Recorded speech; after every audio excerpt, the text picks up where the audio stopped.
तुम 1500 बंदे कहोगे कि जी हम इसको ले जाएंगे, तुम्हारी अगली 10 नस्लें भी नहीं लेके जा सकती। कोई मसला नहीं है। मैं आपको ये भी बता दूं, अभी हम ये बात कर रहे थे ऑपरेशन की, किसी ऑपरेशन की कोई जरूरत नहीं है। ये एक एसएचओ की मार है। बीएलए ने एक दफ़ा फिर पाकिस्तान के 16 मकामात पे हमला किया है और इसके नतीजे में 18 सिविलियंस शहीद हुए हैं और 10 फौजी एहलकार शहीद हुए हैं।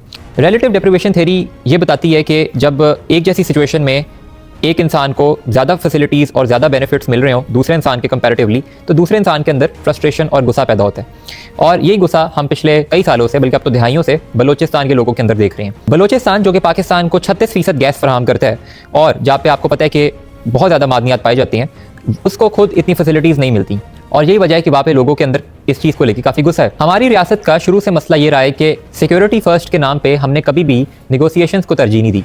अब आप लोग ये सोचेंगे कि बीएलए तो एक टेररिस्ट ऑर्गेनाइजेशन है, बेशक वो टेररिज्म कर रही है, इसमें कोई शक नहीं, लेकिन वहाँ पे कई ऐसे नॉन वायलेंट मूवमेंट्स हैं जिनको हमने पकड़ लिया, उनकी आवाज़ें भी हमने बंद कर दी। For example doctor Maran Bloch जो कि बलोचिस्तान यकजहती कमेटी की लीडर हैं, वो भी आज जेल में हैं।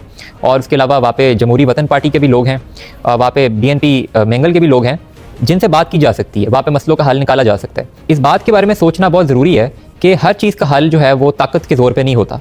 आपके सामने एग्जांपल्स हैं और तारीख इस बात की गवाह है कि अमेरिका जिसने 20 साल अफगानिस्तान में गुजारे और मेरा ख्याल है $1 ट्रिलियन से ऊपर खर्च किए, वो भी वापस चली गई और आज भी वहाँ पे तालिबान हुकूमत कर है। बलोचिस्तान की तारीख तकरीबन 3000 साल पुरानी है और ये जो स्टेट ऑफ कलात थी पाकिस्तान बनने से पहले, ये भी 17वीं सदी में कायम हो चुकी थी। उन लोगों की एक पूरी तारीख रह चुकी है, उनकी अपनी एक एथनिसिटी है। पाकिस्तान एक स्टेट नेशन है और यहाँ पे अलग अलग एथनिसिटीज़ हैं, आप उनको दबा नहीं सकते। पाकिस्तान को एक फेडरेशन के तौर पर ऑपरेट करना चाहिए था और यही वजह है कि ईस्ट पाकिस्तान हमसे अलग हो गया। मसला ये है कि जब आप नॉन वायलेंट एलिमेंट्स को वहाँ पे पकड़ते हैं और उनको आप जेल के अंदर डालते हैं, फिर वो जो नॉन वायलेंट सोच रखने वाले लोग होते हैं वो भी हथियार पकड़ने पे मजबूर हो जाते हैं। इसके अलावा वहाँ पे आपको ट्राइबल लीडर से भी बात करनी पड़ेगी क्योंकि उन्होंने वहाँ पे स्टेट विद इन स्टेट बनाई हुई है, वो वहाँ पे पाकिस्तान की लॉ को इंप्लीमेंट ही नहीं होने देते।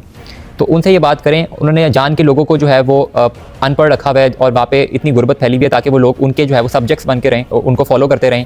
ये चीज़ें बहुत ज़रूरी हैं कि वहाँ पे इन चीज़ों का जो है वो हल निकाला जाए। मादनियात अगर आपने वहाँ पे एक्सट्रैक्ट करने हैं तो आप उनको ऑन बोर्ड लें, तमाम स्टेक होल्डर्स को, खाली वहाँ की प्रोविंशियल गवर्नमेंट नहीं, क्योंकि सबको पता है कि प्रोविंशियल गवर्नमेंट वहाँ पे जो है वो एस्टैब्लिशमेंट की तरफ से इंस्टॉल की जाती है। तो वहाँ पे जो ट्राइबल सारे लीडर्स हैं, वहाँ पे जिस तरह KPK में जिरगा बैठता है उसी तरह उधर जिरगा बिठाएं। उसके अलावा वहाँ पे जो ये मिसिंग पर्सनस का केस है इसको टेकअप करें। ह्यूमन राइट्स वॉच भी इसके ऊपर काफ़ी दफ़ा बात कर चुकी है, 2011 की भी ह्यूमन राइट्स वॉच की इसके ऊपर रिपोर्ट है।